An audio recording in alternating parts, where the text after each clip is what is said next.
नमस्कार। हिमाचल दर्पण live TV देख रहे हैं आप और मैं हूं आपके साथ अमीशा गुल्ला। हिमाचल प्रदेश की राजधानी शिमला में नगर निगम के चुनाव होने जा रहे हैं और सभी पार्टियां बढ़ चढ़कर आगे आ रही हैं। आपको बता दें कि राष्ट्रीय लोकनीति पार्टी भी एमसी के चुनावों में, नगर निगम शिमला के चुनावों में दावेदारी रखेगी। देखना यह रहेगा कि इन चुनावों में क्या कुछ खास रहेगा और इसी पर खास चर्चा के लिए हमारे साथ राष्ट्रीय लोकनीति पार्टी के मुख्य संयोजक हमारे साथ खास चर्चा के लिए मौजूद है। डीएन चौहान से जानेंगे कि किस तरह से लोकनीति पार्टी हिमाचल प्रदेश में अपना मुकाम बनाएगी और क्या कुछ खास इन नगर निगम चुनावों में रहेगा।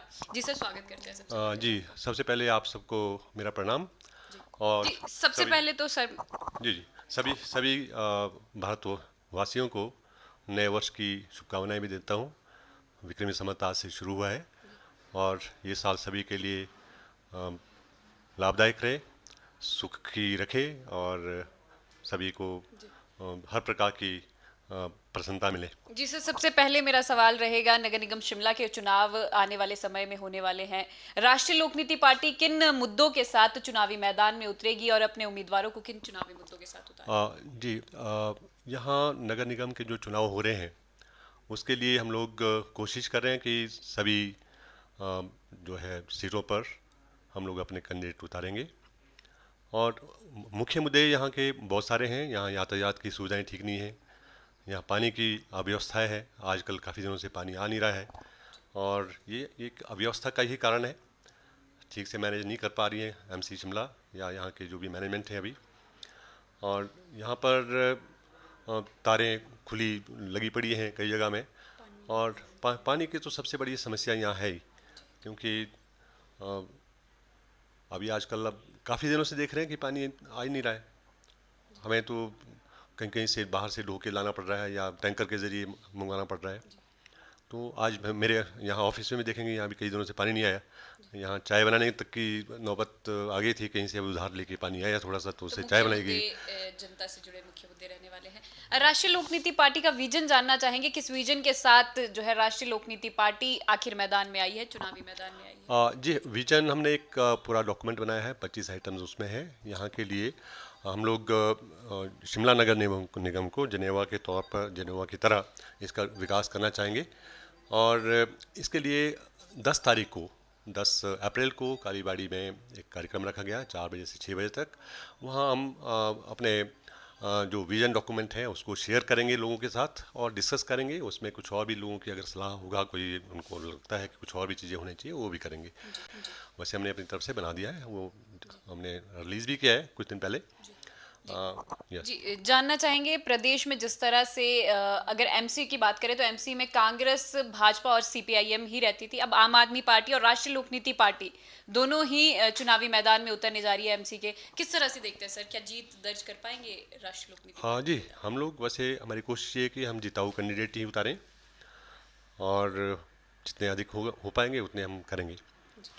और वैसे फॉर्मेलिटी के लिए तो हम भी नहीं लड़ेंगे, पूरी मेहनत करेंगे और लड़ेंगे। हाँ ठीक है, सभी का हक है, कोई इंडिपेंडेंट लड़ेंगे, काफ़ी सारे अपना किस्मत आजमाते हैं उसमें। और हमारी पार्टी भी डेफिनेटली चाहेगी कि यहाँ पर एक तो अपने हमारा मेन मकसद तो यह है कि अपना विज़न को हम लोगों तक पहुँचाएं। वो क्या है, और मैं चाहूँगा कि सभी पार्टियाँ अगर इकट्ठे होकर एक बार अपना विज़न रखें सामने तो मालूम पड़ जाएगा कि कौन कहाँ स्टैंड करता है, कौन क्या करने वाला है। जी सर, विधानसभा के चुनाव भी इस वर्ष होने वाले हैं, क्या तैयारी है राष्ट्रीय लोकनीति पार्टी की, कितने जी, तैयार है विधानसभा? विधानसभा के लिए भी हम तैयारियां कर रहे हैं साथ साथ। इससे पहले हम चाहेंगे कि दिल्ली में भी नगर निगम के चुनाव लड़ेंगे, तो वहाँ से ही आपको मालूम पड़ जाएगा राष्ट्रीय लोकनीति पार्टी दिल्ली में कितना आगे पहुँच चुकी है और कितनी पैठ बना दी हिमाचल है। प्रदेश के और विधानसभा जो के विधान 68 सीटों पे हिमाचल क्या के या चुनाव विधान? 68 सीटों में भी हमारी कोशिश है, पूरी हम 68 सीटों में अपने कैंडिडेट उतारेंगे। जी जी, जिस तरह से प्रदेश में महंगाई बढ़ रही है, किस तरह से देखते हैं? देश में महंगाई बढ़ रही है, पेट्रोल डीजल के दाम आए दिन बढ़ रहे हैं। अगर हम बात करें सरिया की तो सरिया का दाम बढ़ रहा है, सीमेंट का दाम बढ़ रहा है। किस तरह से इस बढ़ती महंगाई को देखते हैं? राष्ट्रीय लोकनीति पार्टी का क्या कहना है इस बढ़ती महंगाई को लेकर? लेकिन हाँ, राष्ट्रीय लोकनीति पार्टी का एक ऐसा विचार है कि महंगाई को कंट्रोल किया जा सकता है। उसके लिए एक मेहनत करने वाली बात है। आपको कॉस्टिंग देखनी पड़ेगी, किस स्टेज में क्या कॉस्ट बढ़ी जा रही है या मैनिपुलेट की जा रही है। वो एक ज़रूरी चीज़ है, इसको देख नहीं पा रहे हैं। और महंगाई हमेशा बढ़ती आ रही है, कभी कभी थोड़ा दिन के लिए कम हो जाते हैं रेट्स और फिर बढ़ जाते हैं। तो एक स्टैटिक ऐसा सिस्टम नहीं है कि कॉस्ट कंट्रोल का सरकार इसमें कुछ कर नहीं पा रही है।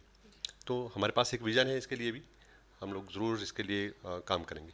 जी सर, मैं जानना चाहूंगी, जिस तरह से आपने बताया कि आपके पास महंगाई को लेकर विजन है, लेकिन कहीं ना कहीं लोगों का ये कहना है कि अगर हम प्रदेश की बात करें तो प्रदेश में भी लोग काफी परेशान इस महंगाई को लेकर है। कांग्रेस और भाजपा की सरकार ही हिमाचल प्रदेश में रही है। ऐसे में राष्ट्रीय लोक नीति पार्टी किस तरह से अपना दम दिखाएगी? क्या लगता है आपको कि लोगों का रुझान रहेगा राष्ट्रीय लोक नीति पार्टी की तरफ? जी ज़रूर रहेगा, क्योंकि जब एक बार समझ लें हमारे विज़न को, हमारी जो सोच है उसको, तो यूथ तो चाहता है कि एक थर्ड फ्रंट यहाँ हो। जी और लोग काफ़ी जी। अब तक दोनों के पार्टी से जी दोनों पार्टी से दुखी हैं जी। कि अभी तक चलता रहा कि एक बार बीजेपी एक बार कांग्रेस, लेकिन अभी थर्ड फ्रंट का पूरा स्कोप है, तो जिसमें राष्ट्रीय लोक अब नीति तक पार्टी भी कितने एक लोगों रहेगी। की सदस्यता राष्ट्रीय लोक नीति पार्टी करवा चुकी है, अभी तक अगर हमारे पास शिमला नगर निगम की बात करें और प्रदेश भर में? प्रदेश भर में 22,000 के आसपास हमारे पास है अभी सही से। मेंबरशिप। हमने इतनी ज़्यादा मेहनत उसके मेंबरशिप के लिए नहीं की। हम मेंबर्स हम सिलेक्टिवली लेते हैं, कि नंबर्स के लिए नहीं लेंगे कि कितने नंबर फ़ोन करो और नंबर मेंबर हो जाओ, उसके बाद वोट पता नहीं कहाँ देंगे वो। ऐसा नहीं है, हमारे पास जो मेंबर्स होंगे वो डेडिकेटेड मेंबर्स हैं, जो पार्टी के लिए काम करते हैं और पार्टी की सोच के साथ रम गए हैं। जी। तो नगर निगम शिमला की बात करें तो जीत दर्ज करेगी राष्ट्रीय लोक नीति पार्टी, आपका ये कहना है? सारी तो नहीं, ये तो किसी भी पार्टी की बस की बात नहीं है, सभी की सभी सीटें करेंगे, पर हाँ, जहाँ हम उतारेंगे कैंडिडेट वहाँ हमारे जिताऊ कैंडिडेट क्या ही होंगे। सभी और जो वार्डों में कैंडिडेट को उतारेंगे? कोशिश तो हमारी यही, सभी 41 से जी 41? कोशिश यही है। फिर भी ये देखें कि ऐसा भी ज़रूरी नहीं कि सभी जगह में करना है कैंडिडेट फॉर्मेलिटी के लिए, लेकिन जो जिताऊ कैंडिडेट होंगे उनको तो हम ज़रूर उतारेंगे। प्रदेश कर्जे की तरफ बढ़ रहा है, क्या लगता है कि क्या मुख्य कारण हो सकता है? हाँ, कर्जे के लिए तो एक बड़ा जो सीरियस मैटर है इसमें, जहाँ तक मैं समझता हूँ कई जगह में सरकारों ने फ्रीबीज इलेक्शन जीतने के लिए अनाउंस की, और फ्रीबीज के चक्कर में काफ़ी सारे उनके कर्जे लेने पड़े। और दूसरी बात और भी है, जैसे कंस्ट्रक्शन के काम होते हैं, जितने प्रोजेक्ट्स होते हैं उसमें भी काफ़ी करप्शन रहती है। ये तो हमें मालूम पड़ा है कि कई जगह कितनी कितनी परसेंट कमीशन कौन लेता है। तो अगर उसको कैलकुलेट करें, वो भी एक बड़ा रीज़न रहा है कर्जा बढ़ाने में। जी आप पीडब्ल्यूडी के काम देख लो, कभी पिछले कई सालों से देख लो, जब से ये लगा है उसमें देखेंगे तो मुझे लगता है कि बहुत बड़ा अमाउंट करप्शन में वैसे ही लोगों ने खा पी लिया है, जी और कर्जा पब्लिक के ऊपर बढ़ा है। जी तो हम लोग इसके लिए ट्रांसपेरेंसी लाएंगे मूड में। हमारी पार्टी पूरा पूरा ट्रांसपेरेंट सिस्टम करेंगे, ये बार बार के टेंडर भी नहीं होंगे। जी। आम आदमी पार्टी भी यही दावा करती है कि वे व्यवस्थाओं को चेंज करने के लिए इस प्रदेश में आई है। कैसे देखते हैं आम आदमी पार्टी का प्रदेश में आना? नहीं चलो, उनका अपना अपना विजन है, अपना सोच है। लेकिन हम भी बात करते हैं तो व्यवस्था परिवर्तन की बात करें। व्यवस्था परिवर्तन इसलिए ज़रूरी है क्योंकि यहाँ पर अभी अकाउंटेबिलिटी है नहीं।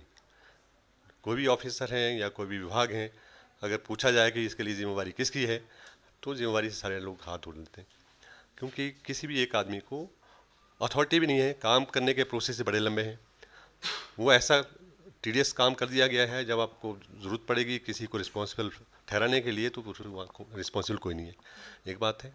फिर ट्रांसपेरेंसी भी कहीं है नहीं। ट्रांसपेरेंसी के लिए अगर देखें, हमें आरटीआई में इंफॉर्मेशन मांगना पड़ता है।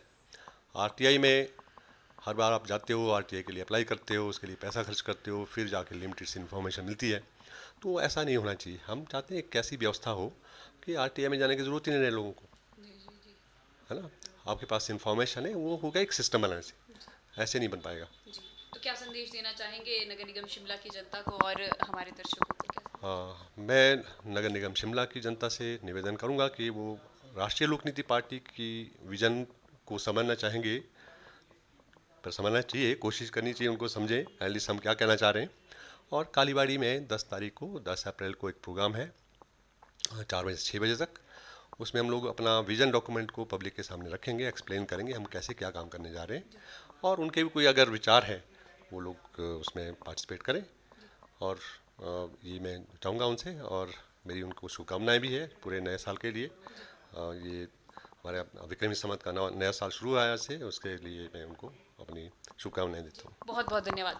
हमने बात की राष्ट्रीय लोकनीति पार्टी के मुख्य संयोजक से। आपको बता दें कि जिस तरह से प्रदेश में महंगाई बढ़ रही है, इसका भी विरोध किया है, देश में जिस तरह से महंगाई बढ़ रही है। और इसी के साथ आपको बता दें कि राष्ट्रीय लोकनीति पार्टी के मुख्य संयोजक का कहना है कि जिस तरह से व्यवस्थाओं को लेकर हिमाचल प्रदेश की जो व्यवस्थाएं चरमराई है, इसी पर जो है निशाना साधते हुए उन्होंने ये कहा है कि व्यवस्था परिवर्तन के मकसद से ही राष्ट्रीय लोकनीति पार्टी हिमाचल प्रदेश में दावा बोलेगी और वहीं नगर निगम शिमला में भी चुनावी मैदान में अपने दावेदारों को उतारेगी और जीत भी दर्ज करेगी। अब देखना यह रहेगा कि नगर निगम शिमला के चुनावों में क्या कुछ खास रहेगा। फिलहाल राजधानी शिमला से इतना ही। आप बने रहे हिमाचल दर्पण लाइव टीवी के साथ। धन्यवाद।